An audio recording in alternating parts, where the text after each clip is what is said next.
A successful application, from just my perspective, is something that moves the needle and like really demonstrates how the federal government's funding is going to improve the safety and security of our rail infrastructure. We are in the business here at FRA in our RRD office of partnering to advance effective rail investments, because we can't do this on our own. And so we really need the industry and those applicants to come to us to say, this is how we're going to use the funding to really advance rail across the country. So if an application can demonstrate that, and it's solid, it has great benefits, we look at those and as in our application review process and take a look at those. But we are here to partner with folks. We cannot do this on our own. And so a good application is going to be one that really clearly demonstrates the benefits of that federal investment being used for those projects.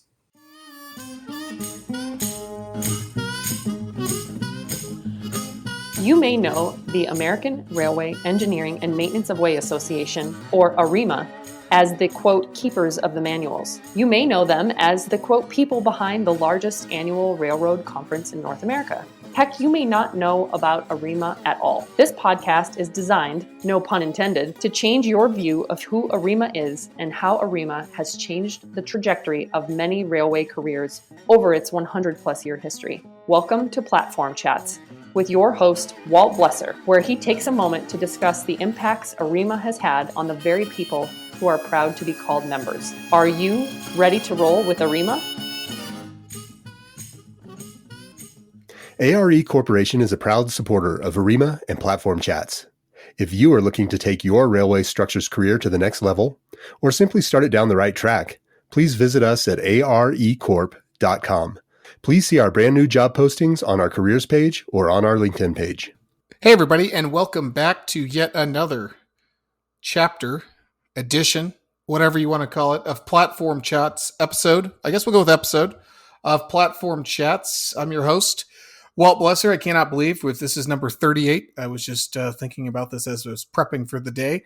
I can't believe we've been doing this for almost 4 years now, and we have gone from the dead last number 30 out of 30 railroad podcasts to, at one point we hit number 2, and we recently dropped to number 4. And I think that's only because we have been slightly absent with content. And that is because we had a pretty busy fall. As many of you know, our big conference is held every fall. Sometimes it's late August, sometimes it's September, and sometimes it's even October. This year we were in Louisville. I think I said that right for the first time. Kentucky. And we had a great showing in Louisville for AREMA. We had the same MC we had last year. Mr. Keith Bailey was back. I thought he did a great job. We got to have our emerging technologies panel moved from Wednesday. We were on the big show main stage Monday, which was really cool. And it was so fun to see and meet a lot of folks that listened to the podcast while we were there in Louisville. And the positive feedback was really cool because, it's a volunteer organization and volunteer paychecks are pretty much all the same no matter where you're volunteering at zero.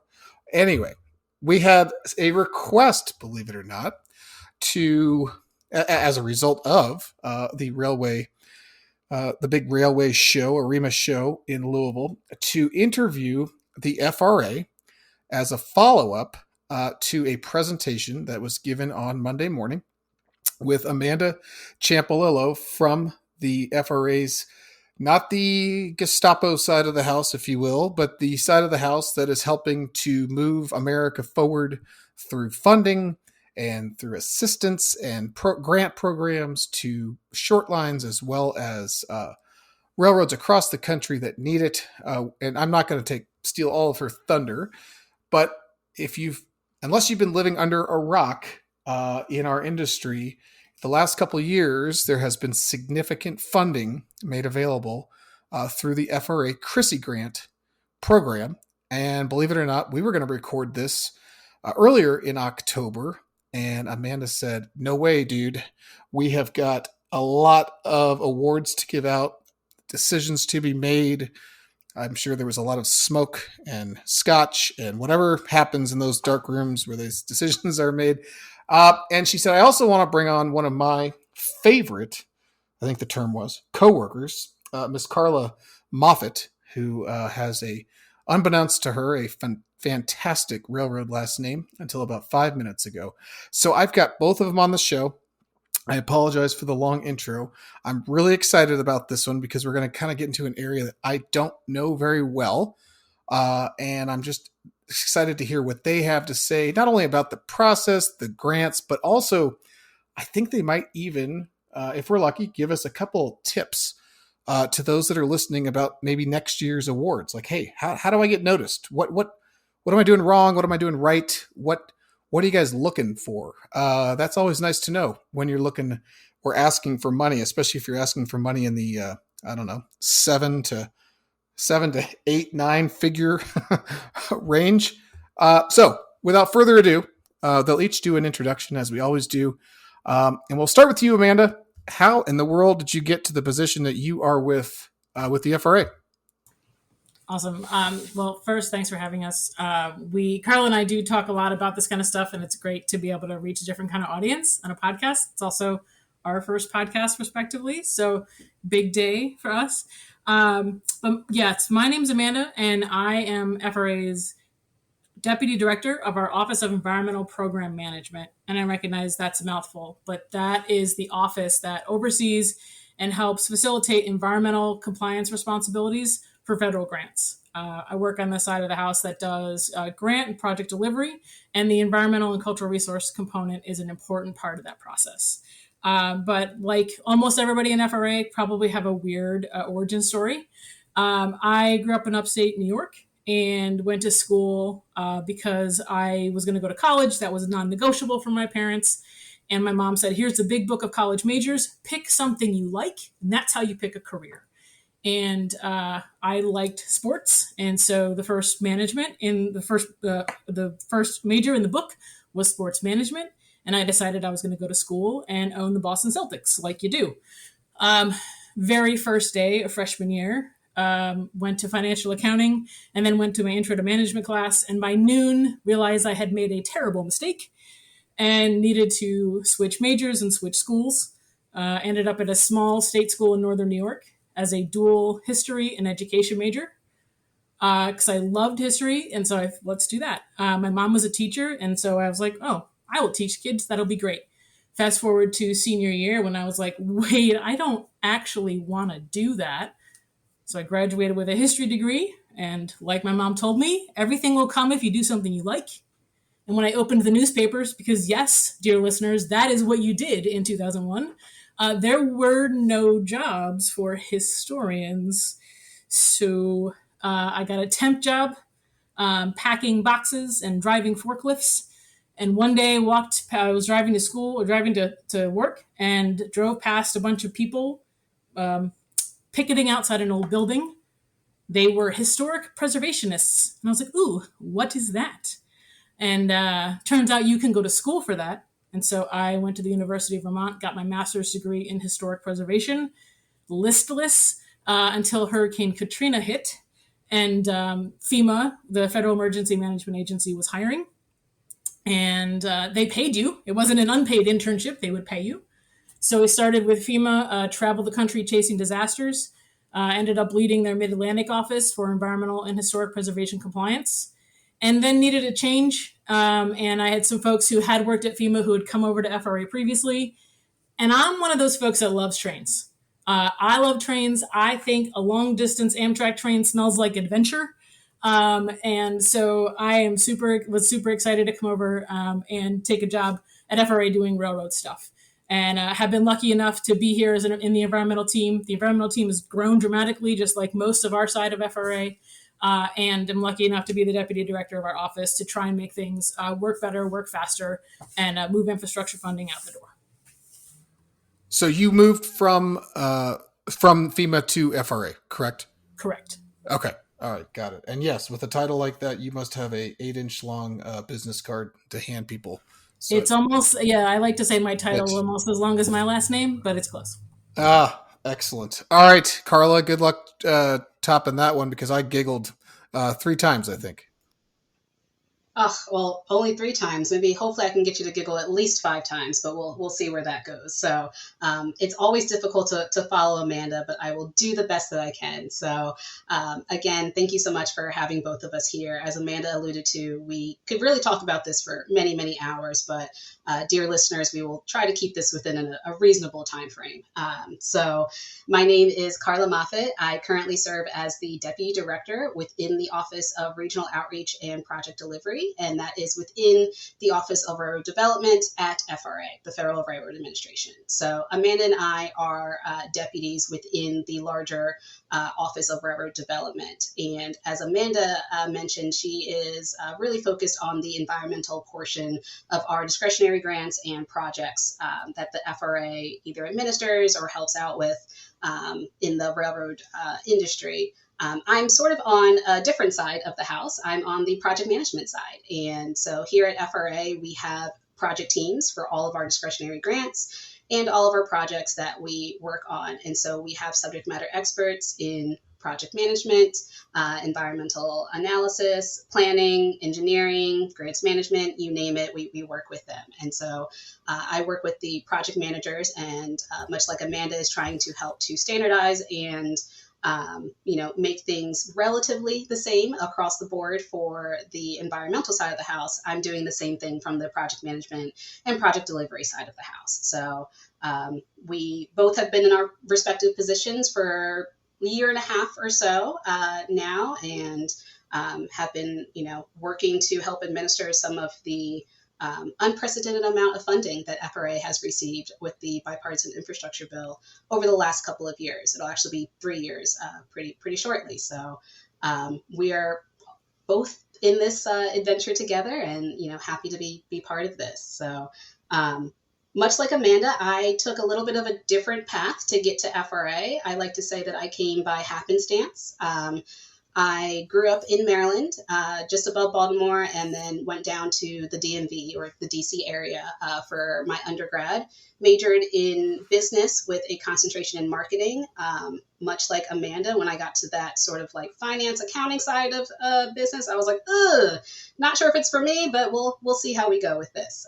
So kept on it, and the summer of my junior year going into senior year, I too realized I wanted an internship, and I too realized I wanted that to be paid. And being in the DC area, I was really able to tap into the government agencies that were really right next door. And so I was able to secure an internship, a paid internship, thank you, with the Department of Transportation, and really was there through the remainder of my undergrad, and was able to come on board as a student intern while I worked for my MBA. I did receive my MBA in International Business. Again, you're probably asking, okay, well, how did you get to rail if you were in business and international business and marketing? Fun fact, life does not always go as you planned. And so once I graduated with an MBA, I came on board with the Federal Highway Administration, working with the TIFIA office. They're part of the Build America Bureau, but they help to administer the loans with DOT right now. So I was with the TIFIA office for about 2 years or so, doing financial oversight for the loans that we had. So I was able to travel across the country, see a lot of the projects that we helped to fund from the Department of Transportation perspective for our loans, and decided I wanted something a little bit different. There was an opening at FRA. I said, let's see what happens. Applied and was able to come on board as a project manager in 2015. So I've been with FRA about 9 years now. Started as a project manager with the Southwest region of the US, and then have worked my way up to the deputy spot where I am now. So much like Amanda, trying to make things better, faster, stronger when it comes to the FRA and our discretionary grant program. Awesome. And so did you have to move to the Southwest, or have you always been DC? Are you DC based now? No, I actually relocated down south about a year ago. So I was in the DC area for about 15 years, and I am now a Southerner, I guess I could say, officially. Okay. Excellent. Well, I'm stoked to have you both on here, and I was thinking this morning about kind of where to start. And I think an easy place to start is when people think or hear the term Federal Railroad Administration, or FRA, I think they very much associate that with, like, say, the FAA as a rules enforcement agency, oversight of safety of the traveling public. I don't think Americans have a very good understanding of the interaction between the FRA and our freight railroads, because it is can be contentious, just because of the history of how everything got to today versus, say, FAA. And here we are talking about grant money and et cetera. So could one of you just give me a 20,000 foot view of how the FRA is assembled, or how it's organized, and where you fit? Is it two sides of the house, or is it three sides? I mean, I will say we are primarily, FRA is a safety organization, and that is primarily our focus, and that drives all of what we do. FRA is most known for the safety side of the house, which does a plethora of activities from the individual inspectors up to like more programmatic activities. We also have support staff. We have lots of, our chief counsel, our administrative offices. We also have research and development as well. But Karla and I both work on the grant making side, the railroad development office, which we recognize where offices in an office can get a little confusing, but we work in the Office of Railroad Development, or RRD.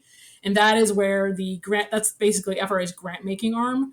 And we work in the respective offices that advance that infrastructure funding that we have, either discretionary grants or some of our other grants, our Amtrak funding that comes through, and we work on making the grants that make the system overall a safer place to be. Perfect. Karla, is there anything you want to pile on there? You good with that? No, I'm going to give it 2 thumbs up. Amanda did a great job there. Okay, perfect. All right, so I think that's a great answer. And I'll let Karla, you can go first on this one too. If we go from FRA and then we work our way down, I think both of you referenced the bipartisan infrastructure bill. I'm assuming that affects more than just the railroads. Is money from that bill being provided to Amtrak, railroads, highways? Is there something you can speak to? Maybe start there and then maybe figure out how that flows into the CRISI, which someone's going to have to define that for me too. Sure, I'm more than happy to take a stab at that. So the bipartisan infrastructure law, like I mentioned earlier, that is almost 3 years since it has been passed. So it was November of 2021. So we are coming up on our 3-year anniversary for that already. Time is a construct, I keep telling myself. And with that really provided not only a focus on infrastructure and advancing transportation across the country for all of the modes that are part of the Department of Transportation. So Federal Railroad Administration, Federal Transit Administration. Yes, those are 2 separate things. Transit and rail are 2 very separate things. But as well as Federal Highway Administration, our ports, and things like that. So all of the different modes of transportation are able to tap into that bipartisan infrastructure bill itself. And at the ground level, it did provide what I like to call a buku amount of funding that we have just not seen before. FRA, we are, as Amanda alluded to, we are really our focus obviously is going to be on safety, number one at the end of the day. And with the help of the bipartisan infrastructure law, we've been able to really expand that great grant making arm. And that's sort of the side of the house that Amanda and I are in. We've been able to expand that grant making arm over the last couple of years to match some of the levels that may have historically been given to FHWA or even FTA. And so we are able to really play with the big dogs now when it comes to our discretionary grant and the funding that we have. Perfect. So I think that's a great baton.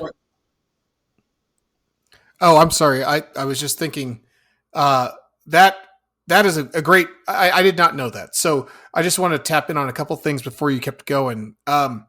You mentioned how it passed in November of 21. Does it have an expiration date or like a renewal?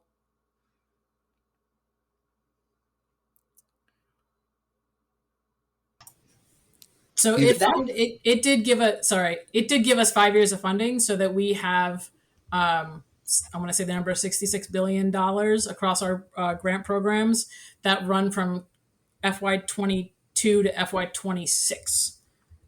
But so that, yeah, okay, we'll get the numbers right. I think Okay. that's Okay, all right, that makes sense. And then CRISI, who wants to take a stab at what that stands for and how it is associated with? Because I feel like CRISI's been around a long time, right? Like it predates the infrastructure bill, but the funding for it is coming from said bill. I think, is that correct? Yeah, so I'm going to take it because I had a feeling you were going to ask me what it was going to be CRISI called. has been around for quite some time. It did start prior to the infrastructure bill, and we like to consider CRISI sort of our catch-all program, where any and everything that relates to rail can really potentially fall within the CRISI program itself. And so CRISI stands for the Consolidated Rail Infrastructure and Safety Improvements Program. We love our acronyms here in the government, so if we can shorten something, we definitely will. And so that is what CRISI stands for. And to date, the recent announcements that we did for selections a little under a week ago, have been the largest selections that we have announced under the CRISI program to date. So that is really thanks in part not only to 2-year money that is under the CRISI program, so it covers fiscal years 23 and 24, but it also is due in part to the bipartisan infrastructure bill itself. Perfect. I will not try to repeat back to you what that stands for. But I appreciate that. So Amanda, maybe jump in here a little bit about, I think you were heading down the road of the history of the CRISI a little bit and like how it's funded. However you want to pile on, be my guest. Sure. No, I mean, Karla hit most of those nails on their respective heads, but this program is very, very popular and is one of our it's kind of our flagship program. And really the increase in funding that we saw from Bill is really reflective of how successful FRA has been at using the CRISI program and how honestly our stakeholders have, really talked about in lots and lots of circles about how impactful that funding is for all kinds of railroaders and all kinds of organizations that touch rail. It is our broadest program, so we fund a wide variety of different types of projects underneath there. So to see it get, kind of the additional like CRISI love and support through the infrastructure bill was great because it really touches a lot of folks. It's really impactful, and it's kind of the bread and butter of what we do. Excellent. And so if I put on my other hat, when I'm not wearing my ARIMA hat, the company that I happen to work for, we do quite a bit of work with our short line partners, and our short line partners have been very, humbled to receive grants last year, but again, this year, more than we've ever seen. So let me ask you this before we get into the cheat sheet of what you're looking for. If you, and I'll go right to you, Amanda, because you were just talking. If you were riding an elevator with, let's just say my wife, who has no idea what the industry is about, how would you explain to her in that minute or less of what the CRISI funding is trying to accomplish? How about that? With the federal funding that's coming through that program, what makes a successfully funded project in your eyes? Well, I think every CRISI selection, every CRISI announcement is going to come with in their notice of funding opportunity the list of things that FRA is really looking for and waiting. So anytime somebody's looking to what is going to make a successful application, I would always direct them back to that fiscal year's notice of funding opportunity that's in the Federal Register. Is always going to be the first thing. Maybe that's not elevator pitch talk, but that's always where I'm going to send folks first. A successful application, from just my perspective, is something that moves the needle and like really demonstrates how the federal government's funding is going to improve the safety and security of our rail infrastructure. We are in the business here at FRA in our RRD office of partnering to advance effective rail investments because we can't do this on our own. And so we really need the industry and those applicants to come to us to say, this is how we're going to use the funding to really advance rail across the country. So if an application can demonstrate that, it's solid, it has great benefits, we look at those and as in our application review process and take a look at those. But we are here to partner with folks. We cannot do this on our own. And so a good application is going to be one that really clearly demonstrates the benefits of that federal investment being used for those projects. Okay, understood. And it looks like we may have temporarily lost Karla. So that's unfortunate. Hopefully she can come back and join us. Amanda, you strike me as someone that can carry the water just fine. That was a great answer. I appreciate that. You really hit on you really hit on the fact that you're partnering with the railroads to get this done. But moving the needle for safe infrastructure, I really liked that little tagline. So again, coming back, I'm going to hit on a couple things here and just dig a little deeper. So each year, you make an announcement of what you're looking for. That's what I heard you say. Is that correct? Every year at I want to say every time we put out a discretionary grant program, there's a notice of funding opportunity. This year, for example, for CRISI, we actually combined fiscal year 23 and 24, and we announced them together. So I don't want to say every year we do it. This year, we actually combined 2 years of funding. That will tell you how to apply, what we're looking for. I mean, generally, it's the same kind of things that are eligible year to year, but there can be some changes, and that notice of funding opportunity will be very specific about what's eligible for funding. So if there is someone listening to this that works for Railroad X and they submitted several grant applications and they got nothing, when would that next announcement, when should they be looking, I guess, per se, as to when the next announcement might come out? Is that something you can tell us or no? I can't tell you because I don't know, but I will tell you that it will be in the Federal Register. We will put it on our website. We'll broadcast that out when that will be available. There's also the option for folks who did not get selected this CRISI round, for example, and are like, hey, I'm really bummed. I thought I had a strong application. How do I do better? What can I do? You can email us and request a debrief from our grants team about what happened here. Are there any tips, or can you provide me any feedback? There have been examples of folks who have did not get a selection, asked for a debrief, and they've strengthened their application in subsequent rounds and then gotten the grant later on. So we do offer that debrief, and you're going to ask me what the email address is, and I'm hoping that Karla has it closer to hand than I do because it's on here. I'm pretty sure I know what it is, but I do not want to get that wrong for your listeners. Okay. I appreciate that. Karla, do you have it? I do have it. So it is FRA-NO, F as in Frank, O support@dot.gov.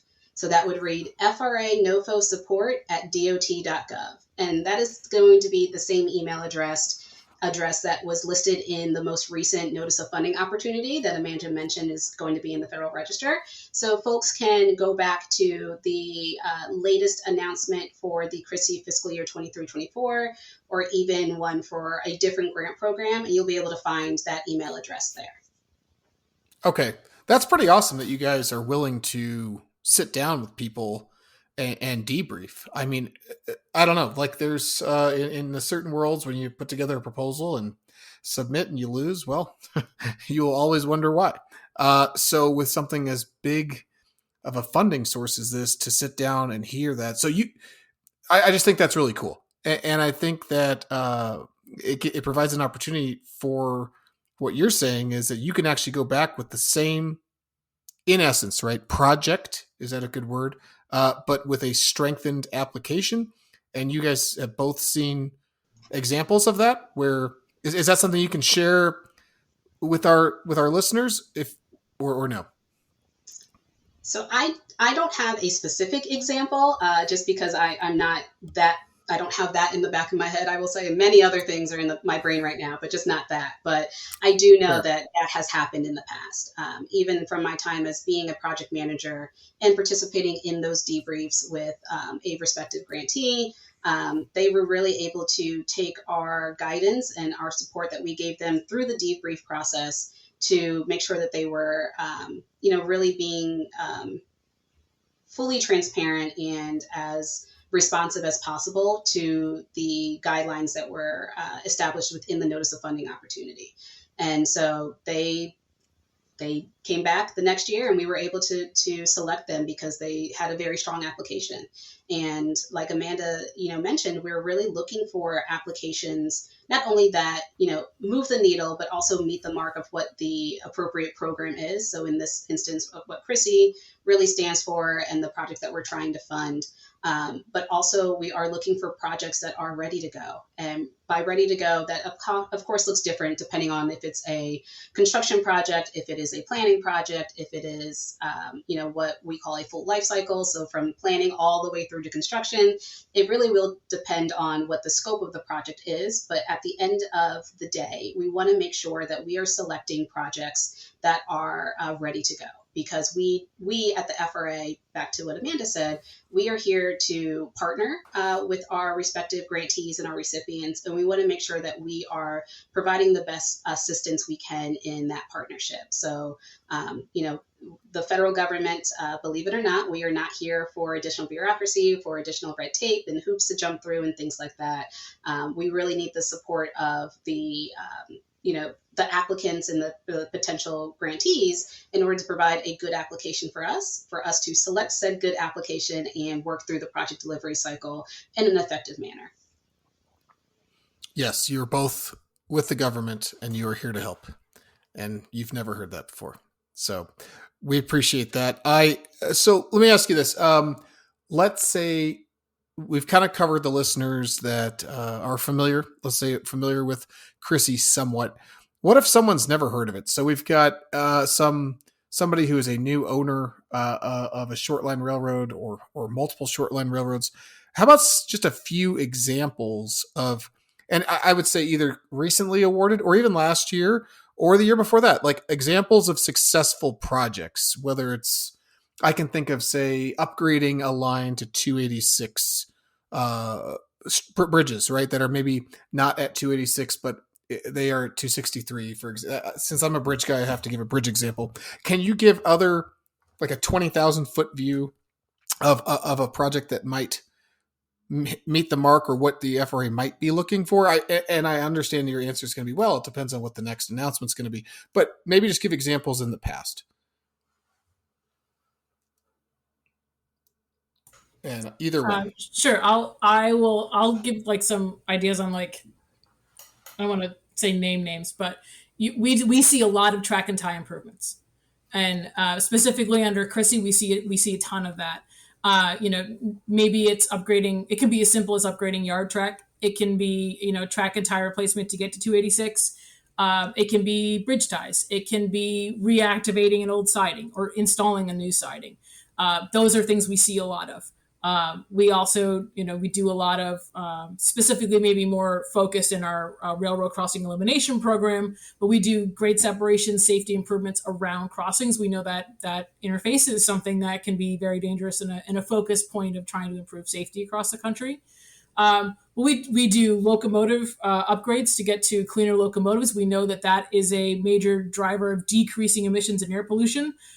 So we funded in this round of CRISI, we did fund a good chunk of new locomotive replacements. We always have bridge projects, right? A lot of utilitarian timber bridges in this country were not meant to last as long as they have and carry the load that we've been asking them to carry. So we do see that as a need that, a lot of projects come in for that. And then we see things that aren't necessarily, you wouldn't maybe necessarily think of. We do a grant to transload facilities where we are helping to either, establish, protect, or improve a facility that does transload from truck to train to try and get those commodity movements off of trucks and onto rail, which is environmentally, from a climate perspective, a much greener way of transporting materials across the country. And we do passenger rail improvements. We partner, both with our Amtrak folks and their annual grants, but also some discretionary grant funding there, maybe a little less under CRISI than some other programs, but to further improve the nation's passenger rail systems too. But Karla does the hands-on kind of like project-y stuff work, so I am sure she's got other types that I have forgotten. Yeah, I mean, Amanda, you really covered all of them. I think the only other that I would really, bring out is that we do have for under some of our programs, and CRISI is one of those programs where we do have projects that we select that are really for workforce development or research related projects. So we have a lot that fall under the trespassing prevention. Again, it goes back to FRA being a safety conscious agency. But we also have those that are trying to help support, colleges and universities and those who are really on the research side of the house when it comes to improving passenger rail across the country. So this year, for the recent selections that we made, we had a little over 10 projects that fell into the workforce development or research category that we were able to select within the last week or so. So it's really exciting that not only are we helping to, fund the projects of what's going to be the future of FRA and the future of rail from the workforce development and from the research perspective, but we're also helping to support some of our short lines and our class one freight and even everywhere in between when it comes to the type of infrastructure improvements that are needed to help make transportation across the country a bit more accessible and just a bit more easy for folks. Wow. Okay. That really was a fantastic soundbite there, because when I think of the CRISI grants work, my mind generally goes straight to infrastructure. And the two of you both mentioned, I heard rolling stock, I heard workforce development, I heard grade crossings, I heard activating. I mean, that is a broad brush. So if I'm listening to this and I am a railroad owner, it sounds like, hey, if you got a pretty good idea that's going to move the needle, like someone said earlier today, bring it to us. We're going to listen. It doesn't sound like, hey, sorry, it's got to be, rail, ballast, ties, and what holds it up, right? That is kind of how I think, but maybe that's because that's the industry I play in. But the rolling stock stuff is very interesting. We've done the last 2 years now. We've had technology panels at the conference about battery electric vehicles, hydrogen vehicles. So FRA is playing with that as well, and I think that in supporting moving our whole industry forward, which I think is just really encouraging news. Now, one thing I wanted to close out on here, I know when we spoke previously, there was a mention of how some folks are wondering where to start and how to be prepared for required environmental work. Do one of you want to speak to that briefly, Amanda or Karla? Yes, even though Karla insists she has no NEPA hat, it is a very small hat. Gets bigger by the day, I think. But since that falls under my purview in the Office of Environmental Program Management, I'll take that. So we know that environmental and cultural resource work, especially for folks who may not have gotten a federal grant before, or it's been some time, or maybe they've had a negative experience in the past, it can sound a little overwhelming. The important things to know about the environmental work is that it's required as a part of federal funding. So anytime you get any entity gets a federal grant, there are federal requirements that come along with that. My office is there to help facilitate that compliance work. We know that not everyone has a giant NEPA hat, like the National Environmental Policy Act hat. Not everyone is an environmental expert, but that's what the team is there to do. And every grant that gets selected will get generally 2 folks assigned from the environmental office, one to do the environmental, the other partnered to do the cultural resource work. We're there to help those recipients forward and through their required process. A great thing to know ahead of time is, we get a lot of questions like, what's going to be required? How do I know? The more environmental work is required, it's really tied to impacts, and it's project and location specific. So if you have if you're trying to put a new siding and you're going through a wetland, that's going to have more impacts than if you have a siding that is not going through a wetland. Even though from the face of it, from maybe an industry perspective, a siding is a siding. Well, there's environmental requirements that come along with the project with the grant funding, and it's really going to be location and impact dependent. So the more impacts you have, the more complex your environmental and cultural resource documents may be, not always, but may be. And a good place to start is just really understanding and defining what is your actual scope of work. Understanding and coming to us being, Karla had mentioned, like, hey, you need to, really be ready and, be ready to go. And a big part of that is knowing what your scope is going to be. Is it, how many bridge replacements are there? Where are they? Do you need to do temporary staging or access? Or is there any clearing that goes along with it? We see big impacts, and we see a higher level of impacts around things like work in water, new ground disturbance, meaning that the ground has not been disturbed before, and we're going to either churn it up, plow through it. We need to put in a new culvert, something in a stream bank or something like that. Anytime there's around sensitive species, if it's a endangered species habitat, for example, that's going to be a higher level of review. And then our historic resources. The railroads built a large part of this country, and the railroads themselves and the alignments are not spring chickens. And so whenever something is older than 50 years old, it triggers an additional level of review for us to do compliance for historic properties, which means most of those bridges across the country are older than 50 years old. So going into that, if you know, hey, I'm asking for a bridge replacement, my bridge is 120 years old, you're going to need to do some compliance work for cultural resources. And we have found generally the folks that come in and know that ahead of time may have support, however that works for that grantee, specialized support to do that. Do you have your engineers? Do you have your environmental consultants? Do you have someone on staff that knows cultural resources? Those folks are generally a little bit more ready to actually jump in and get started on the projects that we have. Okay, that was a good soundbite. If you are listening, folks, don't just say, I've got a bridge that needs to be replaced because my stringers are splitting and my caps are crushing. It sounds like you need to have a good idea of where that bridge is and have an environmental specialist on board who has assessed it and is ready to provide any further documentation as necessary. Not, well, I'll find a guy maybe who knows how to do it in Florida. If that's so, it sounds like you really have to have your stuff together, if you will, when you're putting these applications together. I did not know that either. This is fantastic. And as a non-environmental person, I would also highly suggest not running a railroad through a wetland unless you want to do a lot of paperwork. All right. That was a lot, Amanda. Thank you. I think there's a lot of sound bites in this episode for those that are listening that I think might make you think, not only I think is encouraging to apply, but also to how you are going to apply has been mentioned here. Karla, I think we should give you the last word if you have it.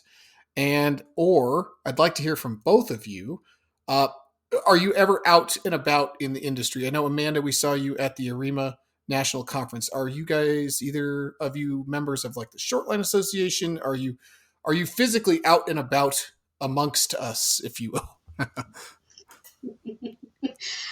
I think you will likely see either Amanda or I or somebody from FRA. We have a large presence now, I will say.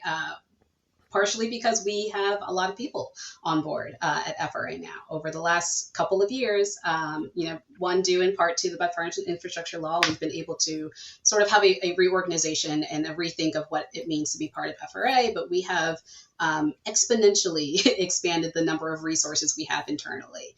And with that, as part of the program office that I am involved in, regional outreach and project delivery, we have a regional outreach sort of customer stakeholder side of the house right now, where they are focusing on our sponsor outreach. So those who are state DOTs, the MPOs, the JPAs, all of the transportation, different organizations, that they are helping to provide information on not only our programs, but what it means to partner with FRA. And we also have a dedicated freight railroad outreach team as well. And so they are working not only with our Class 1 railroad partners, but they're also working with our short lines and everyone in between. And so we're really trying to provide more information to the general public and also our our prospective grantees or project partners, because we really want to make sure that everybody understands what it means to partner with FRA and potentially get a grant through FRA. But we want to set people up for success and set all of the applicants up for success. So the one thing I will sort of close out on before I hand it over to Amanda is to really make sure that everybody is checking out the Federal Railroad Administration's website. It's railroads.dot.gov. That has a plethora of information. I know Amanda and I went over very high level some of our grant programs, but we actually have a tool on our website that can help you understand our grant programs better, but it also sort of walks you through the process, and you can determine based off of your project scope which grant program would be a best fit for you to give you the best opportunity to receive those federal funds. It also gives you information as far as what I like to call what to expect when expecting. So what to expect when expecting an FRA grant. These are really more so cooperative agreements. We are not just cutting a check and handing it over to our recipients once they've been selected. As Amanda mentioned from the environmental process, but there's also some other processes that there are prerequisites that we need to ensure from the federal side that are completed and completed appropriately before we're even able to sign that grant agreement. So from day one, from the day of selection, it truly is a partnership. And so anytime that, I can sort of point folks to the information that we have on our website, as far as, what it means to be an FRA grantee, the roles and responsibilities, bits of information as far as gaining support for your project from infrastructure and other partners as well. And really just sort of figuring out okay, I know I want to apply for an FRA grant. I'm not really sure which one it is. All of that information can really be found on our website. And we have multiple email addresses sort of on all of the pages of our website. If you need more information, you can reach out to us on that. Awesome. Amanda, anything else? No, just that, yes, not no, yes, and don't talk if you don't have anything to say.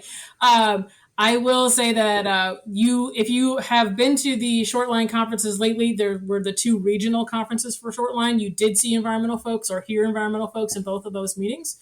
So we are getting more plugged in with the Shortline, the American Shortline Railroad Association specifically. We did just go to that conference in Dallas and presented there. I was just at the Railroad Environmental Conference last week, presenting there as well, with some of my friends and partners who like to talk about environmental work. But we, like Karla said, we are out there and getting out there. If there is a place that folks think would really be beneficial for FRA, especially this program delivery and the grant making side of the house to be at, please let us know, because we do have folks who are more focused on outreach, but also there are some of us that do outreach, and we want to plan specifically to meet our stakeholders where they are. And so if folks feel like there's a really great conference, I really wish you folks would be there, to please reach out and let us know, and we will see if we can get folks there to help. Oh, that's awesome. This is really encouraging. This is, wow. Thank you both for being on, because this has really been fun. And I'll be honest, as a person who does not interact a ton with FRA, this is really cool to hear. Not only you're not just sitting back waiting for grants, like you're proactively getting out there. You're letting people know that the funding is available, and you want to help move this thing forward. That's what I'm hearing. And I think that's really cool. Excellent. Well, thank you again for having you both on. Can I do have one last question? I know we're going way over on time. If, let's say, someone heard their name announced last week, as a winner of said grant X is a winner. From a timeline perspective, from the moment, say last week, to actually starting work on that project, are they starting in the first quarter of next year? What is the goal there? Are they starting in December, or is it just all over the map? So I'm going to give my favorite answer, which is it depends. It depends. I knew it. In general, the next steps is, so FRA is going to be hosting a kickoff webinar for all of our selected applicants. That's going to be on the 19th and 20th. And so the selected applicants, we've done our outreach to them and let them know that kickoff webinar is happening for the CRISI program itself. And I'm sorry, is that November? Yes, that's November 19th and 20th. Apologies for that. And so that really starts the process of getting to what the first major milestone, and what I think most people are questioning: when can I get my money? So that is the first step in making sure that people are able to effectively move through the cycle to get to a grant agreement. But I will say, if you were selected and you were one of the lucky ones to be selected under the CRISI program itself, we can only work as fast as you can on your side. So again, it really goes back to making sure that the projects that you have submitted, they are ready to go, because we do have our experts internally who are ready and willing to provide technical assistance to get to that first milestone, which is going to be a grant agreement and sort of obligation, and then continuing to work with you all and partner with you all to effectively manage the rail investment that we are partnering with you all for. So it really does depend. We don't like to give out specifics when it comes to time frame, because people will, hold us to the Right. lesser amount of a time frame, but we are actively working internally to streamline and standardize our processes, so that way the recipients and our grantees can feel that as well. And so again, we're not trying to put any additional steps into place or to make things more difficult than they need to be, but it really just depends on making sure that the project is truly ready to go. And if it's not ready to go, that's okay too. We just need to know, so that way we can align our resources appropriately to help support and make sure that when the recipient is ready to move forward, we are ready right there with them. Perfect. Couldn't have said it better myself. Glad I didn't even try. Appreciate both of you for being here. I'm sorry we went a little long, but I do think this was an important one. The timeliness of this. There's something going on tomorrow. Something I can't remember what it is, but we'll see how that turns out. We'll see how that turns out as well for our listeners. We are recording on November 4th, so thank you both for being here, and I will hope to see you out in the industry. Take care. Thank you for rolling with ARIMA on today's episode of Platform Chats. For further information about ARIMA, please visit arema.org or contact us at info@arima.org.